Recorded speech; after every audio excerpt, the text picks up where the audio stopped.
Hi friends, welcome to views சமையல். எல்லாம் எப்படி இருக்கீங்க? இன்னைக்கு வாங்க ஒரு தாறுமாறா ஒரு தக்காளி சாப்பாடு செய்யலாம். தக்காளி சாப்பாடுனா பிடிக்காத யாருமே இருக்க முடியாது. எனக்கு ஆல் டைம் ஃபேவரைட் தக்காளி சாதம். வாங்க எப்படி செய்யலான்னு பார்க்கலாம். எங்க ஊர் ஸ்டைல்ல. இது வித்தியாசமா இருக்கும். கண்டிப்பா ட்ரை பண்ணி பாருங்க. உங்களுக்கு இந்த வீடியோ பிடிச்சிருந்துச்சுன்னா லைக் பண்ணுங்க, கமெண்ட் பண்ணுங்க. உங்க ஃப்ரெண்ட்ஸுக்கும், ஃபேமிலிக்கும் ரெக்கமெண்ட் பண்ணுங்க. சப்ஸ்கிரைப் பண்ணாதவே சப்ஸ்கிரைப் பண்ணிக்கங்க. வாங்க வீடியோக்குள்ள போலாம். ஒரு கடாய் வச்சு கடாய் காஞ்ச உடனே ஒரு 2 டேபிள் ஸ்பூன் எண்ணெய், நல்லெண்ணெய் ஊற்றிக்கங்க. நல்ல மணமாக இருக்கும். இது கூட கடுகு, உளுத்தம்பருப்பு 2யும் சேர்த்தி நல்லா இது பண்ணி விடுங்க. கடுகு பொரிஞ்சு வரும். அதுக்குள்ளே உளுத்தம்பருப்பும் கலர் சேஞ்ச் ஆகி வந்துடும். ஒரு நிமிஷம் அப்படியே வதக்குனீங்கன்னா போதும். அதுக்குள்ளே எல்லாம் வந்துடும். இப்போ இது கூட ஒரு 4 பச்சை மிளகாய அப்படியே பொடி பொடியாக நறுக்கி அதையும் சேர்த்திக்குங்க. சேர்த்துன பின்னாடி இது கூட ஒரு 4 பல்லு பூண்டை வெட்டி அதையும் சேர்த்திக்குங்க. இது ஒரு 30 செகண்டு நல்லா வதக்கி விடுங்க. வதக்கி விட்ட பின்னாடி ஒரு கை நிறைய சின்ன வெங்காயம் எடுத்து அது இந்த மாதிரி வெட்டி அதையும் சேர்த்திக்குங்க. சேர்த்தி நல்லா வதக்கி விடுங்க. வெங்காயம் நல்லா வதங்கி வரட்டும்.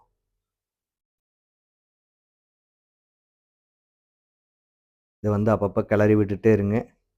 இப்போ இது கூட தேவையான அளவு உப்பு போட்டுக்குங்க. உப்பு பத்தலைன்னா கூட கடைசியாக போட்டுக்கலாம். கம்மியாக கூட போட்டுக்குங்க. ஒன்றும் தப்பு இல்லை.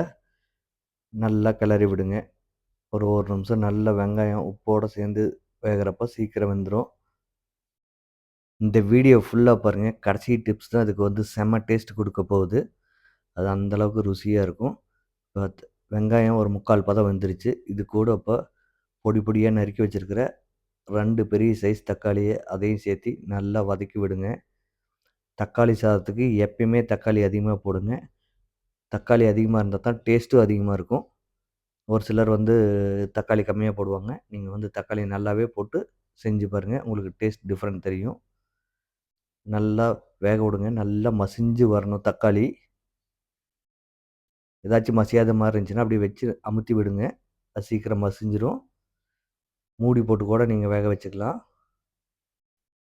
இப்போ நல்லா ஓரளவுக்கு 3/4 பதம் வெந்துருச்சு. இது கூட மசாலா சேர்த்திக்கலாம்.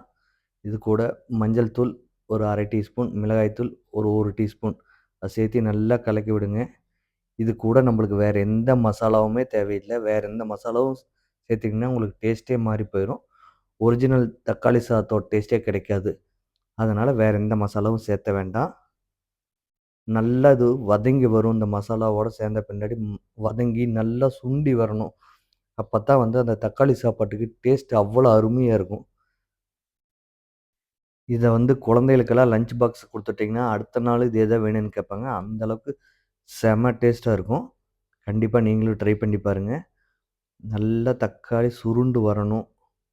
அந்தளவுக்கு வேக விடுங்க. ஏன்னா தக்காளிக்கு அதுதான் மெயினு. இப்போ பார்த்தீங்கன்னா சுருண்டு எண்ணெய் பிரிஞ்சு தனியாக வருது. அதையுமே இன்னொரு 1 நிமிஷம் நீங்கள் நல்லா கிளறி விடலாம். ஏன்னா இன்னுமே நல்லா சுருண்டு வரும். இந்த ஸ்டேஜில் நம்ம கொத்தமல்லி தழையை கொஞ்சம் சேர்த்திக்கலாம். ஏன்னா இது கூட சேர்த்தோம்னா மனம் நல்லா இருக்கும் தக்காளியோடு சேர்த்துறப்ப. இதையும் போட்டு நல்லா கிளறி விடுங்க. உங்களுக்கு பதம் இந்த சுருண்டு வர்றது தான் பதம். இன்னும் சுருண்டு வந்துச்சுன்னா நீங்கள் 1 மாதத்துக்கு கூட வச்சு சாப்பிட்லாம். அந்தளவுக்கு டேஸ்ட் இதாக இருக்கும். கெட்டு போகாது ஃப்ரிட்ஜில் வச்சு சாப்பிட்றப்ப. இது கூட 1 கப்பு தேங்காய் துருவல் இதையும் போட்டு நல்லா அடுப்பை லோ ஃப்ளேமில் வச்சு நல்லா கிளறி விடுங்க. நல்லா கிளறி விடுங்க.